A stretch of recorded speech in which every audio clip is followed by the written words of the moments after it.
The Syntax Assistant is one of the most important tools for developers because it shows what functions, properties, and methods are available in a given context. The Syntax Assistant is a built-in reference tool inside the Onesi Enterprise platform. It helps you understand how to write correct code and what you can use at any point while developing. You can open the Syntax Assistant in several ways. The most common way is to press Ctrl F1 while the cursor is placed on a keyword, method, or object name. You can also open it manually from the Help menu. The Syntax Assistant is structured by categories. Here you'll find sections such as the global context, object description, platform functions, and system data types.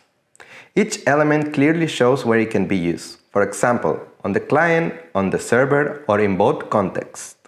When writing Onesi script, the Syntax Assistant helps you choose the correct methods and properties.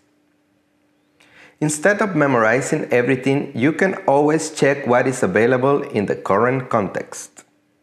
This reduces errors and makes development much faster. A good habit is to use the Syntax Assistant whenever you're unsure about syntax or availability.